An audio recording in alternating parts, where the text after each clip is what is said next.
தமிழ் மொழியில் கதை கேட்க வந்த தமிழ் நெஞ்சங்களுக்கு நன்றி.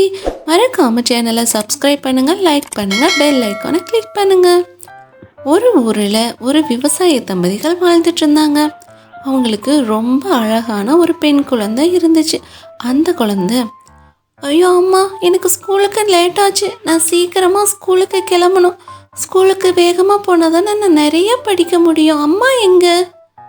அம்மா வந்தோடனே ரெண்டு பேரும் மெதுவாக ஸ்கூலுக்கு ஆசாசியாக பேசிக்கிட்டு ரொம்ப சந்தோஷமாக அங்கேருந்து ஸ்கூலை நோக்கி நடக்க ஆரம்பித்தாங்க. தன்னோட பொண்ணோட புத்திசாலித்தனத்தை பார்த்துட்டு அம்மா, கண்ணா, நீ படித்து பெரியவளானோன்னே என்னவா ஆகணும்னு ஆசைப்படுற அப்படின்னு கேட்டாங்க. அம்மா, நான் படித்து ஒரு நல்ல டாக்டராக ஆகணும். குழந்தைங்கன்னு பெரியவங்கன்னு எல்லாருக்கும் நான் உதவி பண்ணணுமா, அதுதான் என்னோட ஆசை. நான் போயிட்டு வரேன். தான் பொண்ணு டாக்டர் ஆகணும்னு சொன்னதை அப்பா கிட்ட சொல்ல வந்தாங்க. என்னங்க, நம்ம பொண்ணுக்கு டாக்டர் ஆகணும்னு ரொம்ப ஆசைங்க. நல்லா படிக்க வைக்கணும். எப்படியாச்சும் நம்ம உழைச்சி நம்ம பொண்ணை நல்ல நிலைமைக்கு படிக்க வைக்கணும். எனக்கும் அதுதாங்க ஆசை. நம்ம பொண்ணு ஆசையும் உன்னோட ஆசையும் நிறைவேற்ற தானே நான் இருக்கேன். நிச்சயமாக நம்ம பொண்ணை நம்ம டாக்டருக்கு படிக்க வைக்கலாம். அதில் ஒரு குறையும் நடக்காமல் நம்ம பார்த்துக்கலாம். நல்ல படிப்பு நம்ம கொடுக்கணும்னு ரெண்டு பேரும் முடிவு பண்ணாங்க. கடுமையாக உழைச்சாங்க. அந்த பொண்ணு நல்லா படித்தா. ஆனால் வெய்ய காலங்கிறதுனால வீடு தீ பிடிச்சதில் அந்த சின்ன பாப்பா அங்கேயே மாட்டி அந்த வீட்டோட கருகி இறந்து போயிட்டான். நம்ம பொண்ணு இருந்தால் இன்னாரு டாக்டருக்கு படிக்கணும்னு சொல்லிட்டு இருந்தாலே, இப்படி நம்மளோட அஜாக்கிரதையினால வறுமையினால நம்ம குழந்தை நம்மளை விட்டு போயிட்டா. இனி நம்ம என்ன பண்ண போகிறோம் அப்படின்னு அம்மா ரொம்ப வருத்தப்பட்டாங்க. அம்மா, வருத்தப்படாதீங்க. நான் பேயா இங்கே தான் இந்த கிணத்துக்குள்ளே தாம்மா இருக்கேன். நிச்சயமாக நான் டாக்டராக ஆயே தீருவேன். நான் இதுக்காக பட்டணம் போகிறேன். உங்ககிட்ட சொல்லணும்னு தான் காத்துட்டு இருந்தேன். நீங்கள் கவலைப்படாதீங்கம்மா. நான் நிச்சயமாக டாக்டராகி என் லட்சியத்தை நான் நிச்சயமாக நிறைவேற்றத்தான் போகிறேன் அப்படின்னு அம்மாட்ட சொல்லிட்டு அங்கேருந்து சின்ன பாப்பா பட்டணத்தை நோக்கி போனான். அங்கே போய் ஒரு டாக்டரோட உடம்புக்குள்ளே போய் அந்த டாக்டர் எல்லாம் என்னென்ன செய்வாங்களோ அது எல்லாத்தையுமே கற்றுக்க ஆரம்பித்தான். ஒவ்வொரு நாளும் கற்றுக்கிட்டே இருந்தான். அந்த குட்டி பேய மாறின சின்ன பாப்பா எல்லாத்தையும் கற்று முடிச்சிட்டு தன்னோட சொந்த கிராமத்துக்கே போலான்னு கிளம்பி போனான். நம்ம ஊருக்கு வந்தாச்சு, நிச்சயமா நம்ம எல்லாருக்கும் உதவி பண்ணணும்.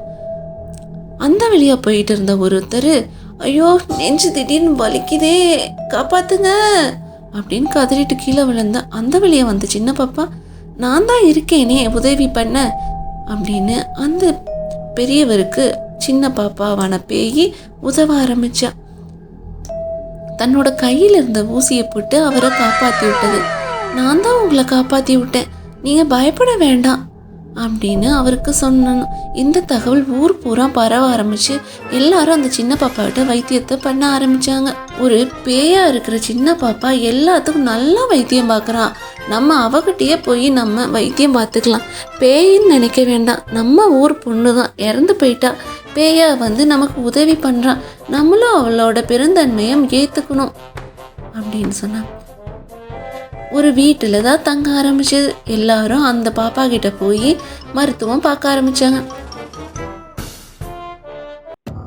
இதனால வருத்தம் அடைஞ்ச ஒரு மருத்துவர், என்ன நம்ம கிளினிக்கு வர்ற எல்லா பேஷண்ட் எண்ணிக்கையும் குறைஞ்சிக்கிட்டே போகுது. அந்த பேயா இருக்கிற அந்த பாப்பாவை நம்ம இந்த ஊர்லேருந்து துரத்தியே ஆகணும்.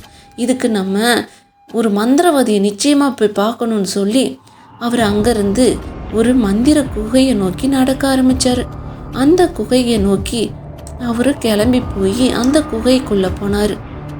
மந்திரவாதியே, எங்கள் ஊரில் ஒரு பேய் இருக்குது. அந்த பேய் எல்லாரையும் ஆட்டுவிக்குது. தயவு செஞ்சு நீங்கள் வந்து அந்த பேயை கொஞ்சம் ஓட்டி விட்டால் நல்லாயிருக்கும், ஊரும் நல்லாயிருக்கும். உங்கள் உதவி எங்களுக்கு தேவைன்னு சொன்னார். இதை உண்மைன்னு நம்பி அந்த மந்திரவாதி பாப்பா பேய் இருக்கிற இடத்துக்கு போனார். அங்கே போய், ஏய் பேயே, சீக்கிரம் ஊரை விட்டு வெளியே போறியா என்ன? உன் மேலே நான் மந்திரத்தை கட்டு போட போகிறேன். சீக்கிரமாக வெளியே வா, இல்லைன்னா உன்னை ஒன்று இல்லைன்னு பண்ணிடுவேன். ஐயா, நான் தவறாக எதுவுமே பண்ணலையே. என்னோட ஊர் மக்களுக்கு நான் நல்லது தானே செஞ்சேன். எல்லாருக்கும் மருத்துவம் பார்த்தேன். யாருக்கும் நான் கெடுதல் நினைக்கலையே. என்னோட லட்சியமான மருத்துவ சேவையை தானே நான் செஞ்சுட்டு இருக்கேன் அடப்பாவமே, நீ இவ்வளோ நல்லவளா இருக்கிற, ஆனால் அந்த டாக்டரு நீ கெட்டவன்னு சொன்னான். அந்த டாக்டர்கிட்ட நான் வாக்கு கொடுத்துருக்கேன், உன்னை நான் ஊரை விட்டு துரத்துனேன்னு. நீ நல்ல பேயா இருந்தாலும் பரவாயில்ல, நீ இங்கேருந்து கிளம்புன்னு சொல்லி வேற ஊருக்கு அந்த பேயை மாற்றி விட்டுட்டாரு. என்னை அந்த ஊரை விட்டு தானே துரத்துனீங்க, நான் இந்த ஊரில் என்னோட சேவையை செய்வேன், என் சேவையை யாராலையும் தடுக்க முடியாது. நல்லது பண்ணணும்னு நினச்சா பேயா இருந்தா என்ன, அது ஒரு தடையே இல்லை அப்படின்னு அந்த சின்ன பாப்பா பேயா மாறினாலும் தன்னம்பிக்கையை விடாமல் முயற்சி பண்ணி டாக்டர் ஆனாங்க. மறக்காம சேனலை சப்ஸ்கிரைப் பண்ணுங்கள், லைக் பண்ணுங்கள், ஷேர் பண்ணுங்கள். தேங்க்யூ.